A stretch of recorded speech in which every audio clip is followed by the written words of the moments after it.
Some commercial bus drivers in Benin City, the Edo State capital, have staged a protest asking government to stop the recently constituted Clean Up Benin City task force from extorting money from them and vandalizing their vehicles.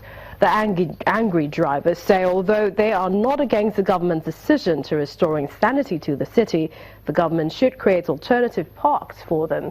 The Edo State government had on Monday launched a massive campaign tagged Edo Cleanup Project aimed at ending street trading and ensuring free flow of traffic in the ancient city. It all started with this early Monday morning action by the Edo State government to remove all makeshift trading spots and illegal bus stops, as well as clearing of refuse from the famous King Square in Benin City, the state capital. While the action lasted, it was resisted by those allegedly benefiting from the illegal acts of street trading and illegal motor parks operators. I have been a resistance from Lagos Street Youth that is collecting the money from traders, street traders. We're doing a great work for ourselves. A few days when you come, we need our shake. We didn't need iron hand. Apart from street traders, taxi operators and commercial bus drivers who indiscriminately pick and drop passengers along the major roads were also affected by the enforcement. No, we have to load, no park, there's a patrol, there's a vehicle with see my side mirror. It doesn't finish. After 2 days of trying to cope with the new order, the drivers, mainly those plying the Ugbowo King Square route, are out to ask government to review its decision. On Monday, they collect money from one. If they give us one go load, we go load.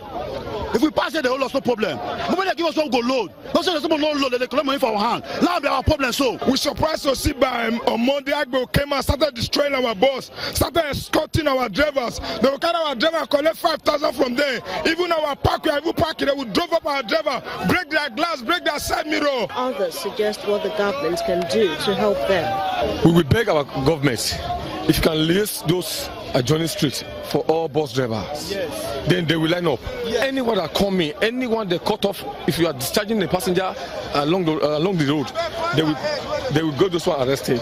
Then, if all those buses line up for all those adjoining streets that lead to Ring Road will be peaceful. For now, the task force enforcing the sanitation order is continuing its work, while the government says it's still engaging concerned parties in order to draw support for its vision of sanitizing the state. Well, staying in Edo State, some residents have appealed to the state government to overhaul the water agency for a renewed supply of potable water.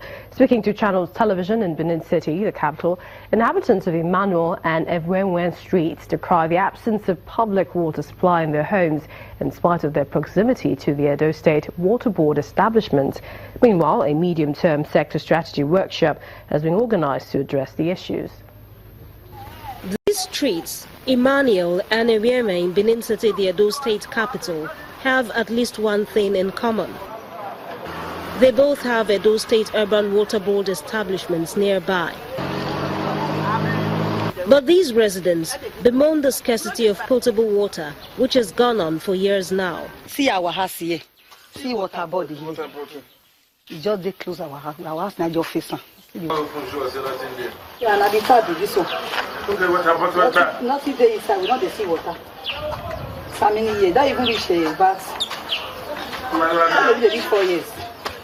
Water not do, we don't see water. This octogenarian, Madam Albert Eweka, implores the present administration to revamp the state's water agency. She says it's an avenue for government to improve on its revenue generation through the water bills. As the water about the binner, they just stay there for nothing, nothing. Before we did line, now line with the take a pay bill.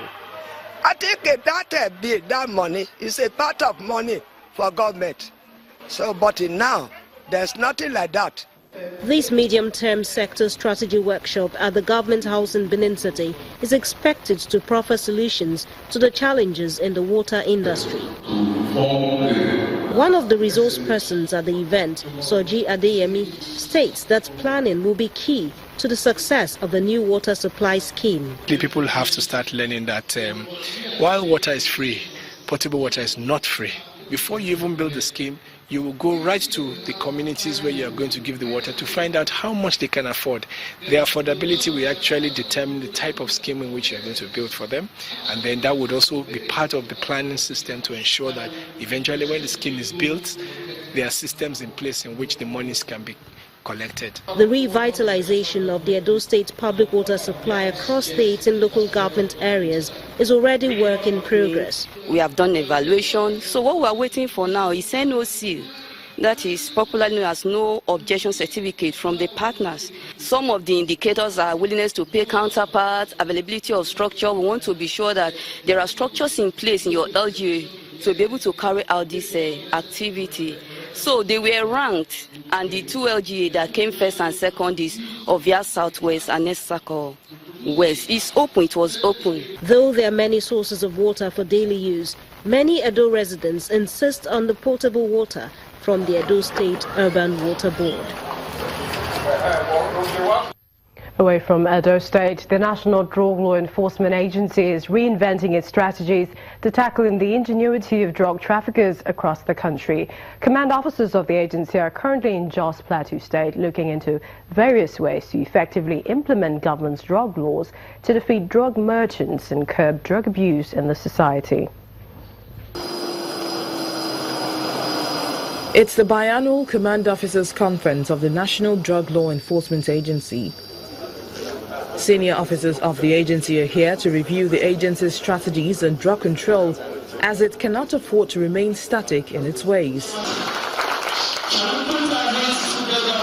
Some of the issues brought to the fore here include modern trends in law enforcement and the review of criminal justice in Nigeria, implementation of intelligence-led operations, and drug demand reduction, among others. It's about time we took a greater look into the pervasive nature of the drug abuse in our nation and know that if we do not do it now, as costly as it may seem, we will do it later at a higher price. The government of Plateau and Nasarawa states also raised issues concerning the effects of drugs on youths and ways of collaborating with the agency in fighting the menace of abuse. We are living witnesses beyond the official duty of office to the negative health and socio-economic implications of illicit drug supply and consumption in our various communities. This is not to mention the security implications of drug-induced crimes in our country. We therefore cannot afford to be left behind in the global war against illicit drug cultivation, drug trafficking, and consumption. Drug use and abuse is the primary reason why many youths have been incarcerated, as well as being a source of crime and health problem in our society today. As the National Drug Law Enforcement Agency rethinks its strategy for effective implementation of government drug laws, it's asking members of the public to support its operations by exposing drug merchants and their couriers through useful information.